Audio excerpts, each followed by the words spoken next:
Hey guys, I hope you're all doing well.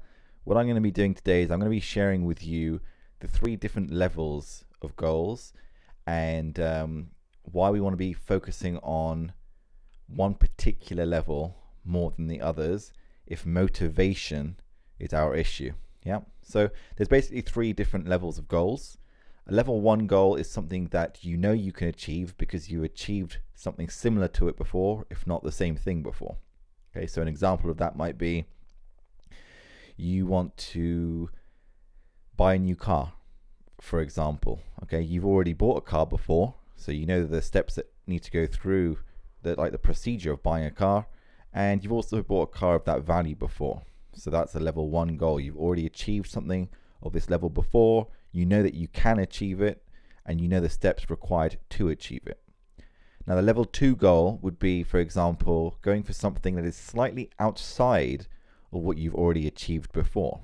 Okay, so an example of this might be, let's say, for example, you have gone to university, you've got a degree, a bachelor's degree. Okay, so you've done your undergraduate education, and then you apply to go on to your master's, for example.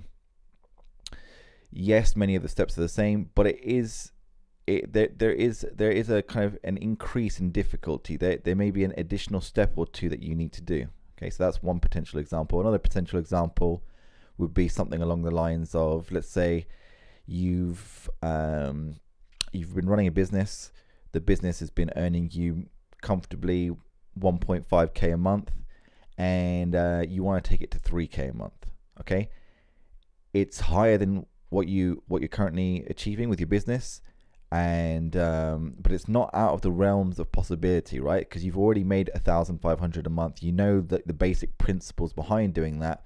Yes, it's double what you're currently making, but you kind of already have an idea of the steps required. Yeah, it's a bit of a stretch. That's what I'm trying to get at with level 2, a bit of a stretch.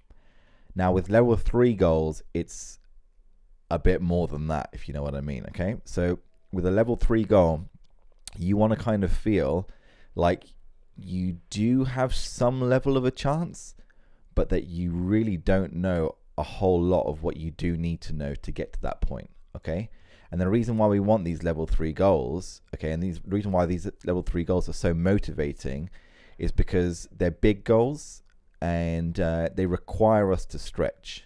Okay, now what a lot of people might do is they may set these big goals and they may not know the correct way to go about attaining the knowledge, attaining the mentorship, etc., etc., etc., to achieve that goal.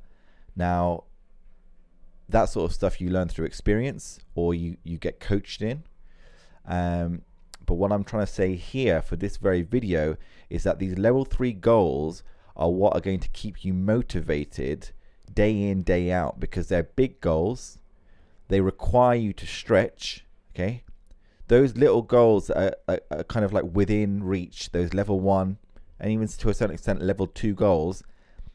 It's very easy to lose motivation because there's not much stretching, there's not much level of learning required to get to that point. But with a level 3 goal, you need to be in it. You need to be stretching yourself. You need to be pushing yourself. I don't want to use the term to your limit, but you're pushing, you're trying to reach your potential. I'm not going to go too much more into this right now. If you do have any questions, please do ask me. But what I would suggest is, if you aren't getting coached right now, if you haven't experienced it yourself and you're new to this, basically, what I do suggest is please do hold yourself accountable when you are doing a level 1, level 2, or a level 3 goal. But also you must have a certain degree of self-love that you're giving to yourself on the journey, because especially with the level 3 goals, you're going to have days when things are just not going right. And with the level 3 goals, yes, they have the potential to really make you grow in ways that no other goal can, really. But there's also that potential that you could fall into negative states of mind, depressive states, because it's so much more challenging. So what I do suggest is, please make sure to also keep self-love as a high priority, as well as accountability. Cool. It's been a pleasure, guys. If you have any questions, please do ask me. Take care.